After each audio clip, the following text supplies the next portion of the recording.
Hello, teacher friends. Coach Z here, and in today's episode, I interview Tisha Woods, a child development educator turned design program manager in the San Francisco Bay Area. In our discussion, we talk about everything from her transition journey to work-life balance, her transferable skills, and advice she has for transitioning teachers. It was so great to get her perspective on all the things, so I know you're going to love this one. Stay tuned. Welcome to the UX Teacher Prep Podcast, the ultimate destination for educators who aspire to break into the field of user experience and product design. Your host, Z Arnold, a 15-year teacher turned UX researcher, is here to guide, coach, and mentor you through every twist and turn as you make your career transition into tech. If you're ready for a more satisfying career and lifestyle, and you want the balance to unleash your creativity, this podcast is for you. Now for the show.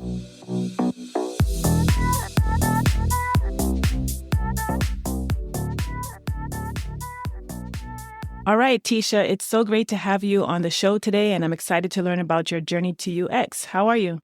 I'm doing well. Thank you, Z, for inviting me. This is incredible for you, incredible for me. I'm excited to get started. So let's start by just telling everyone a bit about yourself and who you are. I'm Tisha. I am a proud auntie of 3 youngsters whom I affectionately call my menaces, and I live in the San Francisco Bay Area. I was a child development educator for many, many, many years. I grew up in that profession and in that field, but now I'm working as a design program manager. So with you being a design program manager, how long have you been in that role? I've been in this role for almost a year and a half, which is absolutely wild to think about. Time flies. It really does. But yeah, it's an amazing transition. It's an amazing role. Deciding to transition the way I did this specific role, like the best decision I could have made. That's great to hear. So what does like a day in your role look like? I'm the design program manager for 3 teams that make up what's called design foundations. So that team includes design systems, illustration, and inclusive design or accessibility. Day-to-day could be anything from coordinating one-on-ones or larger meetings, kickoffs, making decks, knowledge management, making sure information is accessible, and attending lots of meetings, interviews, managing software. It all depends, but yeah, it's an exciting role. Yeah, sounds like you're doing a lot of different things at once. So when you're doing these things that you mentioned, it sounded like you might be collaborating with a lot of different UX roles. Like I heard you say interviews. I don't know if that's like interviews for hiring or if that's UX research interviews. Who are the people that you collaborate with as a design program manager?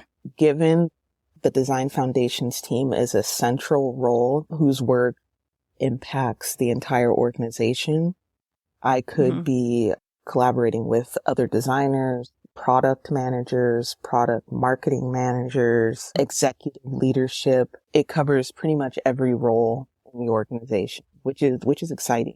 And regarding interviews, I interview for hiring, not necessarily like user interviews, but I could sit in on those if the project scope allowed for it. That's interesting. In your role, then, are you remote, in person, hybrid? How does that look for you? Yeah, hybrid. I started as remote, but our organization shifted to return to office last September, giving some flexibility with how we show up with that. So each discipline or each organization within the company has assigned days, 3 days a week, and the other days are remote.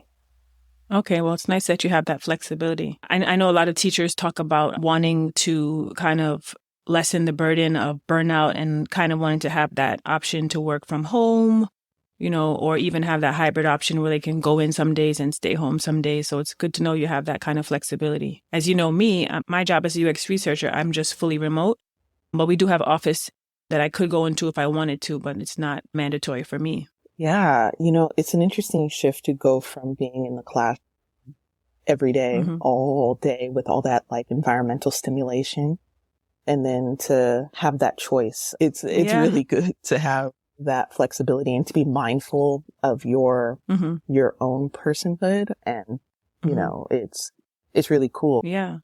So with that, I'm thinking about that work-life balance piece. How would you say that is for you? Because I know when I was teaching, there was basically no work-life balance. Everything was, you know, work, work, work, and then you take everything home. And so there was no balance there for me. So how is it for you going from teaching to being a design program manager? How does that work-life balance feel for you? Yeah, it's great. There are clear boundaries. It gives me the kind of freedom to set my boundaries, like especially when I work from home, like the days I work from home, really being mindful of how I spend my time and how I protect myself, whether it's, you know, hiding my laptop at the end of the day, turning off Slack notifications. I didn't add Slack to my phone for a while simply because I didn't want to fall into the same patterns and habits. So, I mean, the work always affects you, impacts you, but it's really good to have a choice in how to engage with it. Having a great team really helps. Not that I didn't have a great team as an educator, but to have different group of people caring and genuinely invested in your personal success as well as your professional success really helps keep those boundaries flexible. Yeah, that makes a lot of sense. I definitely need to have those boundaries because you know how it is. So I wanted to pivot to talk more about your journey into the UX field, the creative industry. So I know that you and I met when we were going through that course from She Designs, the Woman of Color UX Design course. But for the audience, for my listeners, can you talk about your journey to UX and how you even discovered UX and got into being a design program manager? Absolutely. And I can't believe it's been 2 years since we met in She Designs. It's absolutely bonkers. Yeah. Time is flying. It's crazy. Yeah. So in 2021, my family dynamics shifted a bit and I had to evaluate my personal needs, my professional needs, and my opportunities to improve both. After some soul searching, some counseling, just some general reflection, I landed on, you know, I feel like I've maxed my capacity as an educator. I want to try something different, but not completely different. That would require me to go back to school for X amount of years, something that would require me to shift the way my mind works. So I spent a lot of time researching and I eventually landed on UX design broadly. And within that, looking at the different roles within UX and UXR, user research design strategy really piqued my interest because they aligned with like the planning and scoping and strategy in the classroom. I started looking for programs that supported that growth. I looked at Google's Coursera program. I tried it, but considering it was so new to me, I was like, I need that interaction. I did another Google search. I really was like, okay, what are some programs that support Black women in tech? I landed on the interview with Sheree Gibbs, who is a Google interaction designer and the founder of She Designs. Yep. I signed up. And that was around October of 2021. So between October and January, when the program started, I did lots of one-on-ones with designers in different roles. I did some initial research just to prepare my mind for what was coming. During the program, I realized, yes, I love research. I love strategy. I love planning and making sure everyone's on track. So I talked with another coach who said, looking at your experience and looking at your goals, design program manager will be a great role for you. It's not design heavy in the sense that you're in the tools like Figma, origami, but you are designing programs and ways of working to help those product designers be successful. And yeah, there I am. Wow. So you had someone really look at your skills and your expertise and let you know what would be a good transition for you. That's interesting. Absolutely. That an amazing investment, especially, you know, for your listeners or people who are looking to transition. Having someone who's been in both fields is absolutely beneficial, and it's worth the investment because transitioning, it's absolutely worth investing in someone being your coach, your guide, your supports, and your soundboard for everything that you're going to be going through. Yeah, that's so important. I love to talk about investing in your future, investing in your growth, because I always say investing in yourself is the best investment that you can make. And that's so true. I was listening to what you just said. And so it sounds like you were just thinking about all the transferable skills that you had and thinking about the skills that you loved to do in the classroom, like planning, strategy, and research. And so you kind of navigated into UX, just knowing that those are some of the things that you could do in that field. So that is really, really important, because we think about all the skills needed to be a teacher. The list is endless, right? And so we have so many transferable skills, but then we also have to think about what are the things that we love to do, right? That we want to do in our next role. Absolutely. Yeah. And then figuring out how to translate them to the corporate or tech way, looking at a job description as a teacher looking to transition could be overwhelming because the language is different. The focus is different. Again, having someone be your guide, helping you match those skills takes a lot of personal burden. I love what you said about soul searching, because that's really what it is. When you're making that transition from the classroom, trying to find another place where you can use your skills and be more creative, it's kind of like you have to really set aside time to reflect and soul search. And in my experience, it was really during that time, during the pandemic, where everyone kind of had to pause and slow down and think about everything that was going on. And so that soul searching is a really important piece, not just jumping up and applying to all different types of roles, but really soul searching and trying to figure out what the next step is going to be for you. Yeah. And really introspective, but also like I did something where I asked different people in my life, what do you think my values are? What am I showing to you, to make sure my personal opinion of myself matched what I was actually giving to the world. And that was really affirming too, because you have to know yourself and you have to know who you are as a person in order to be vulnerable enough to make that leap, because it's intense.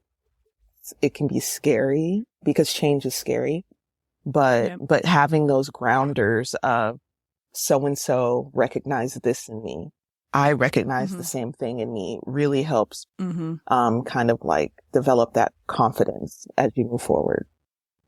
Yeah, and that validation is definitely important, because you know about the imposter syndrome, which, comes and goes. That is a constant companion for me. Yeah, for sure. Yeah. So just considering that whole transition from the teaching experience to the design role, how long did that transition take for you, if you can remember? Yeah. If we exclude the 2021 soul searching part and only go from the day I started G Designs until my first day on the job as a design program manager, 8 months. Oh, wow. Which that's pretty good. Yeah, that's speedy. That's fast. It's something I'm still processing, where it's like, oh, wow, it's not always going to happen that way. I didn't expect for it to happen that way, but I'm very glad that it happened that way.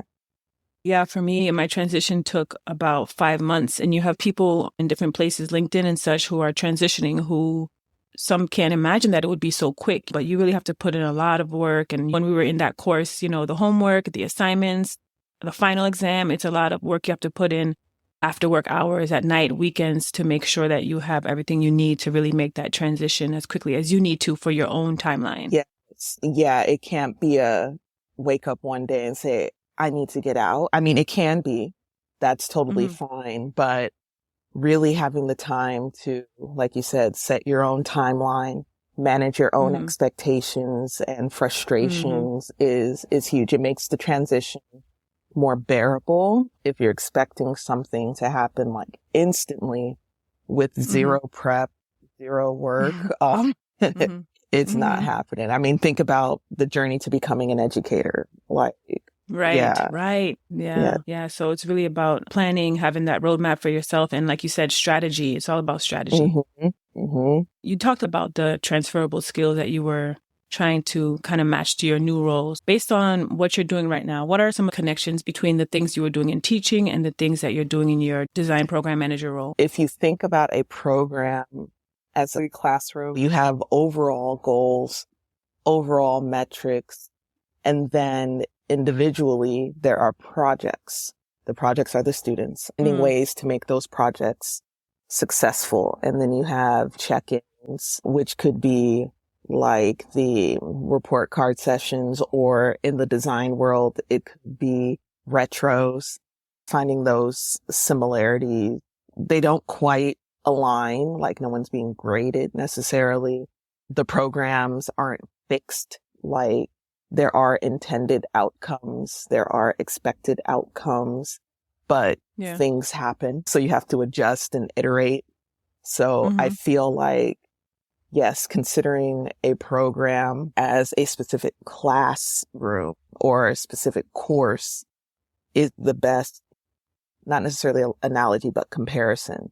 And then the way to make it successful overall is relationship building with the entire class, like kind of like stakeholder management, in addition to individual relationships, understanding how people work, how people prefer to be communicated with, how people prefer to collaborate, how people like to receive information, really understanding those nuances of interpersonal relationships, as well as larger, like cross-functional relationships.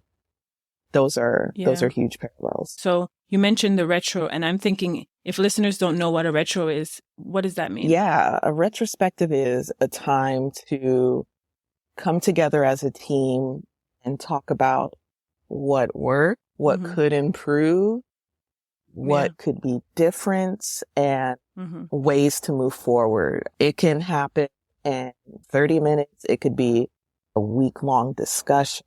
It could be an hour. It could happen with just your core team, with the larger discipline team, having a retro with designers, having retros with engineers, or it could be like a massive meeting retro. And yeah, it's like another planning session. Like, okay, we know what to do next time, because next time will happen very quickly.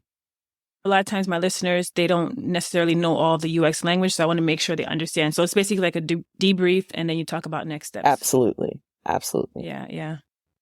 So your title is Design Program Manager. And so I know that a lot of transitioning teachers have told me that they shy away from applying for roles that have the word manager in them because they feel like they might be underqualified. What would you say to them about the situation where, I don't know if design program manager is an entry-level position or if it's a high level. I mean, what would you say about that title, design program manager, to transitioning teachers? Yeah. So the manager part is not necessarily like a people manager, though that is part of it. You're managing the program. You're managing the curriculum. Program is a curriculum or a classroom. Right. So managing that piece. And if you think about it that way, you are uniquely qualified to make. Exactly. So don't shy away from that. But again, it all comes down to knowing how to communicate and translate your past experience or your current experience as an educator to your future experience as a design program manager or whatever role. It's really connecting with the coach and also knowing the role. You can hear me talking about it and say, hey, that sounds like something I would vibe with, but still research it. Read several articles, look on LinkedIn to see what other design program managers are doing, see what it's called at different organizations, because for some reason, there are many different titles for the same role throughout the industry. Yeah. So you can get kind of lost in that. But again, know who you are, know your skill set, what you really like, and then base your search off of that. It's a challenging industry to break into for sure, but don't let the external qualifications or wants impact your desire to transition to it. It'll take some work. It'll take some reflection, but don't shy away from it. So not getting so caught up in the titles, but looking at the job description to see exactly what the expectation is and if you meet those qualifications, or at least most of those qualifications is what it sounds like you're saying. Yes, absolutely.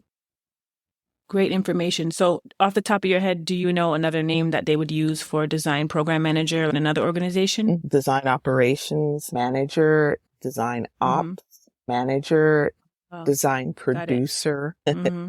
Oh, okay. Right. Oh, now I'm making some more connections. Yes, exactly.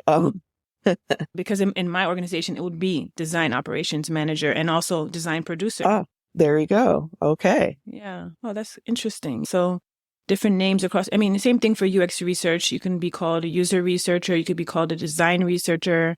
So many different names for the same thing, but really looking at those qualifications, that's super important. Yes, for sure. Yeah.